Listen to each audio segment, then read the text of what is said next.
வணக்கம். இது viral video Azeem see you. நான் உங்கள் அசீம். ஒரு வாரத்துக்கு அப்புறமா உங்களை நான் சந்திக்கிறேன். இதுக்கு ஏன் ஒரு வாரமா வரல அப்படின்ட்டு நீங்க கேட்குற கேள்வி எனக்கு புரியுது. என்னுடைய உடல்நிலையும் மனைவியின் உடல்நிலையும் மோசமானதால் ஹாஸ்பிட்டலில் சேர்த்து ட்ரீட்மெண்ட் எடுக்க வேண்டிய சூழ்நிலை ஆயிடுச்சு. அவங்களுக்கு கண் பார்வை போய் இப்போ திரும்ப கிடைச்ச நிலையில் இப்போ காலில் வீக்கமாகி அதோடைய புண்ணாகி அது ஆப்ரேட் பண்ண வேண்டிய சூழ்நிலை ஆயிடுச்சு. 2 நாளைக்கு முன்னாடி ஆப்ரேஷன் நடந்தது. அதுக்கப்புறம் இப்போ வரைக்கும் டிஸ்சார்ஜ் பண்ணிருக்கோம். நேற்று தான் டிஸ்சார்ஜ் ஆகி வீட்டுக்கு வந்தோம். ஸோ வந்த உடனே வீடியோ போடலான்னு பார்த்தா நான் நேரம் கடந்து விட்டது, இரவு ஆயிடுச்சு, அதனால போட முடியல. அதனால இன்னைக்கு காலையில் போடலாம் அப்படின்னு சொல்லலாம். ஸோ ஏதாவது அப்டேட் இருக்கா அப்படின்னு கேட்டிங்கன்னா இப்போதைக்கு எந்த அப்டேட்டும் இல்லை.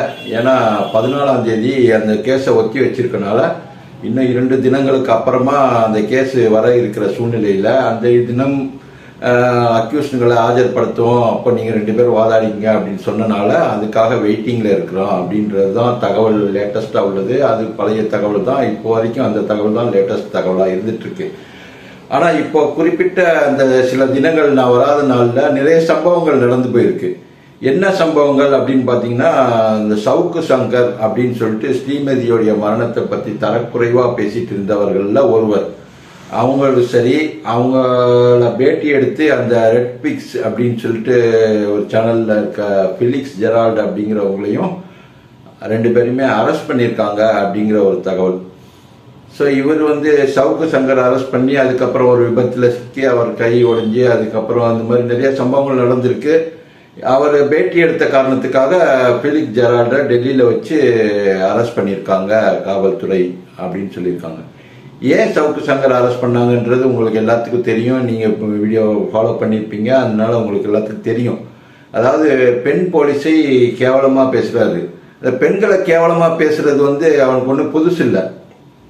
ஏற்கனவே நம்ம ஸ்ரீமதியை பற்றி ரொம்ப கேவலமாக பேசி கள்ளக்காதல், அந்த காதல் இருக்கு, அப்படி இருக்கு, அவன் நடத்த கெட்டவன் அப்படிங்கிற அளவுக்கு அவர் பேசி இது பண்ணிட்டு இருக்கும்போது அதை நம்மளாம் கண்டிச்சிருந்தோம்.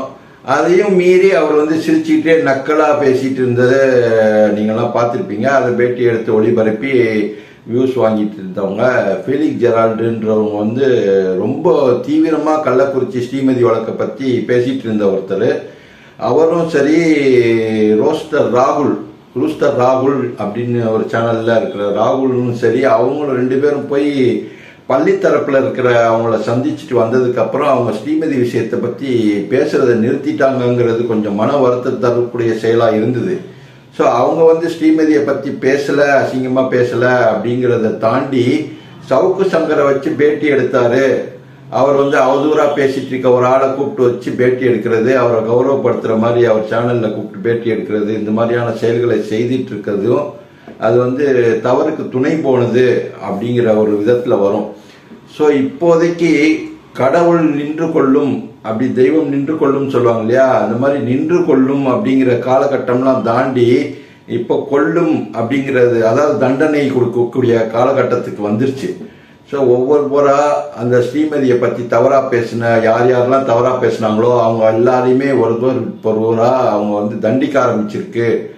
அப்படிங்கிறது தான் தெய்வமாகட்டும் ஸ்ரீமதியோட ஆன்மாவாகட்டும் யார் பண்ணாங்கன்னு தெரியல. ஆனால் இந்த வழக்கில் இல்லைனாலும் வேறொரு வழக்கில் அவங்கள தண்டிக்க ஆரம்பிச்சிருக்கு அப்படிங்கிறது ஒரு ஆறுதலான ஒரு விஷயமா இருக்கு.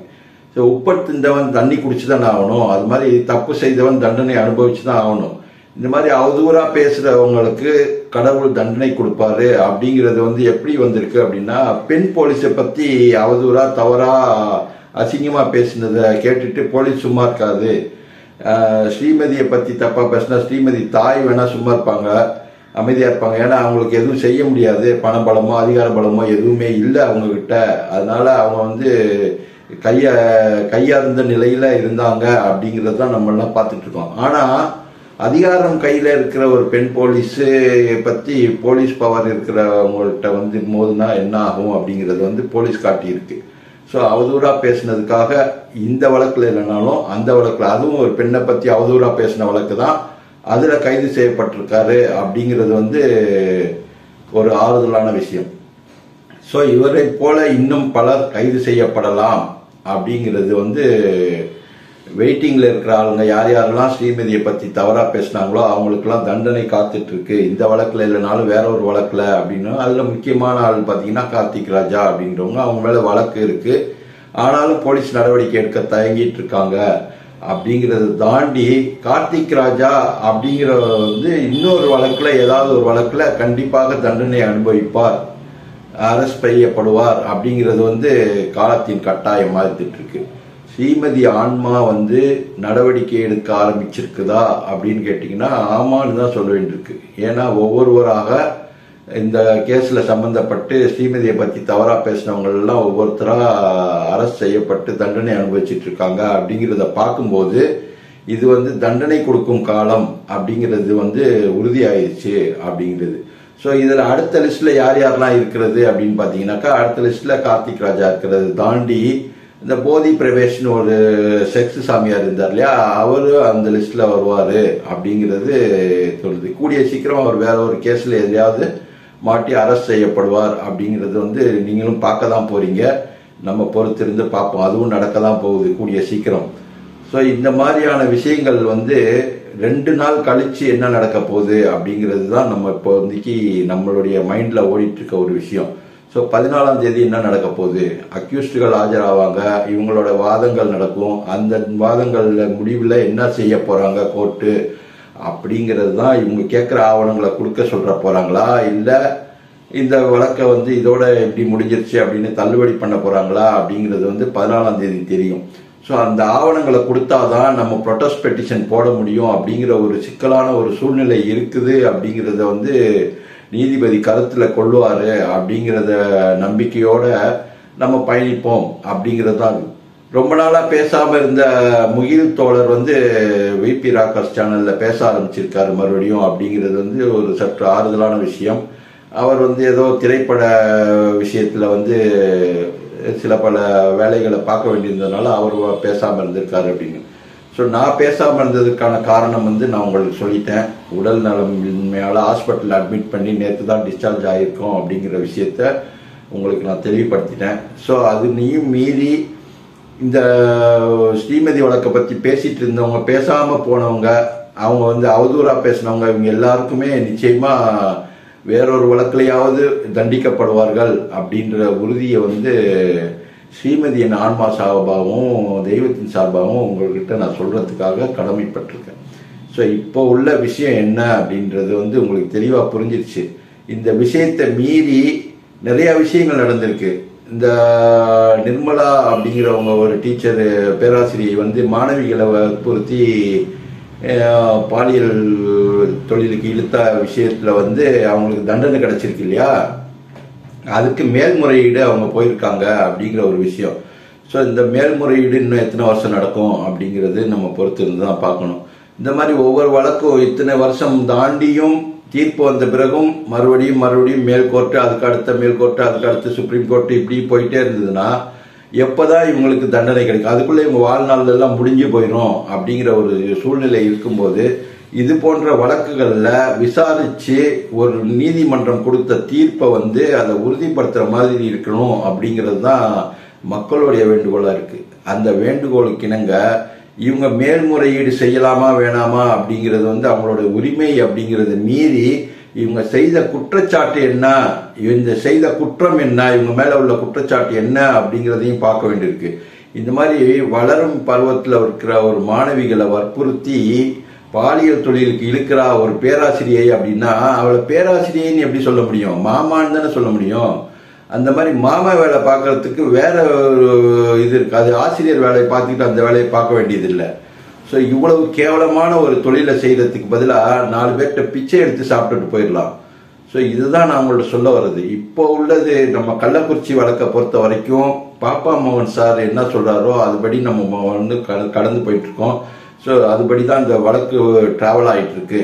ஸோ இதுல நிறைய பேர் நிறைய விஷயங்களை மாத்தி மாத்தி சொல்லலாம். ஆனா சில விஷயங்கள் இப்படிதான் நடக்கும் அப்படின்னா அப்படிதான் நடக்கும். ஸோ அதையும் தாண்டி ஸ்ரீமதியோட ஆன்மா இவங்களுக்கு தண்டனை கொடுக்கும் அப்படிங்கிற ஒரு நம்பிக்கையோட தான் நம்ம பயணிச்சிட்டு இருக்கோம். அது நடைமுறையில் நம்மளை பார்த்துக்கிட்டு தான் இருக்கிறோம். அந்த மாதிரியான ஒரு தண்டனைகள்ல எவ்வளவு தூரம் கடுமை இருக்கும் அப்படிங்கிறதையும் நம்ம பார்க்க முடியுது. ஸோ இந்த மாதிரியான ஒரு விஷயங்கள்லாம் நடந்துட்டு இருக்கும்போது அடுத்தடுத்து யார் யாரெல்லாம் கைது செய்யப்படுவாங்க அப்படிங்கிறது தான் இப்போ மக்களுடைய கேள்வியாக இருக்கு. ஸோ ஸ்ரீமதியை பற்றி பேசின விஷயங்கள்ல அவர் சவுக்கு சங்கர் ரொம்ப அதிகமாக அவதூறாகவும் அசிங்கமாகவும் பேசினவங்கள முக்கியமான ஒருத்தர். அவர் வேறொரு வழக்கில் இதே போன்ற மாதிரி இதே போன்ற ஒரு வழக்கில் கைது பண்ணப்பட்டிருக்காரு அப்படின்னா நம்ம கொஞ்சம் ஆறுதலான விஷயமா தான் இருக்கு.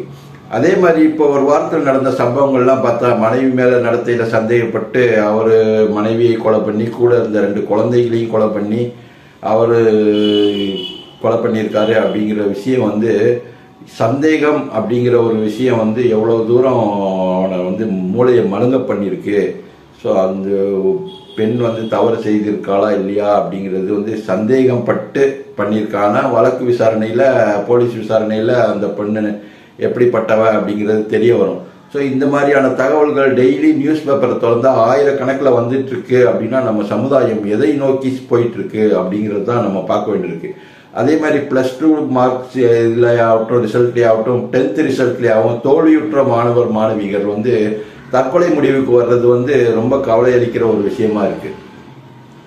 ஸோ இந்த மாதிரியான ஒரு தோல்வி வெற்றிக்கான படிக்கட்டுகள் நினைச்சு அடுத்தடுத்த கட்டத்துக்கு நம்ம மூவ் ஆகி போயிட்டு இருக்கணுமே தவிர இப்போ அந்த எக்ஸாமில் பாஸ் ஆகலையா இப்போ ஜூலை 4ஆம் தேதி மறுபடியும் எக்ஸாம் எழுதலாம், இடைத்தேர்வு எழுதலாம் அப்படின்னு சொல்லிட்டு அனௌன்ஸ் பண்ணியிருக்காங்க. அதுக்கு அப்ளிகேஷன் போட்டு அந்த தேர்வு எழுதினீங்கன்னா மறுபடியும் இந்த ஆண்டுலேயே நீங்கள் காலேஜில் சேர்றதுக்கான வாய்ப்புகள் இருக்குது. ஸோ உங்களுக்கு வாய்ப்புகள் இருக்குது, அதை மறுத்து விட்டு நீங்கள் உயிரை மாய்ச்சிக்க கூடாது அப்படிங்கிற ஒரு கோரிக்கையும் இந்த வீடியோ வாயிலாக தெரிவிச்சுக்கிட்டு அடுத்த அப்டேட்டு வரும்போது உங்களுக்கு நான் தகவல் தெரிவிக்கிறேன் அப்படிங்கிறத தெரிவிச்சுக்கிட்டு இந்த வீடியோ முடிச்சுக்கிடுவோம்.